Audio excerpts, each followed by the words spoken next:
Kawasan Nusa Dua yang kerap menjadi tuan rumah pertemuan di Bali senantiasa berupaya menarik kunjungan wisatawan dari berbagai negara dan daerah di Nusantara. Berbagai upaya dan atraksi wisata pun dilakukan demi meningkatkan kunjungan wisatawan pada akhir tahun 2018 sekaligus mendukung pencapaian target wisatawan internasional dan domestik ke Pulau Dewata khususnya di Kabupaten Badung pada tahun 2018.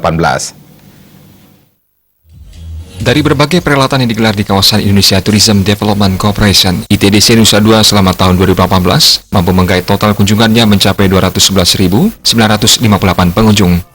Deputi Managing Director dan Nusa Dua ITDC, Anagung Isri Ratna Dewi menjelaskan, selama tahun 2018, ITDC telah melaksanakan berbagai event seperti Nusa Dua Light Festival, Pesona Nusa Dua Fiesta, Badung International Night Run, dan Slide the City. Dari masing-masing event tersebut, sebagian besar kunjungan rata-rata mencapai ratusan sampai ribuan pengunjung selama masing-masing event berlangsung. Diakui walaupun hunian sempat tinggi saat perhelatan IMF pada Oktober lalu, kunjungan wisatawan pada bulan November dan Desember memang sedikit rendah. Diharapkan atraksi tersebut dapat menjadi pilihan atraksi yang dinikmati oleh wisatawan yang menghabiskan liburannya di Bali.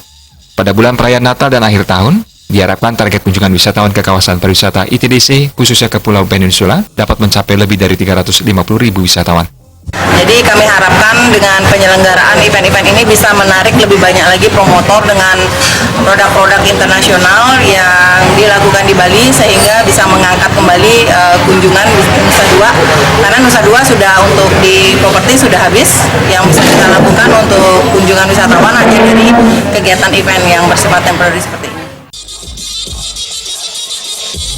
Selain dapat menarik minat Wisman dan Wisnus dari luar kawasan Nusa Dua, atraksi wisata berkonsep food, fun, dan festival diharapkan dapat menghibur para wisatawan yang menginap dan berkunjung di kawasan pariwisata dan Nusa Dua ITDC untuk menghabiskan liburan akhir tahunnya di Bali.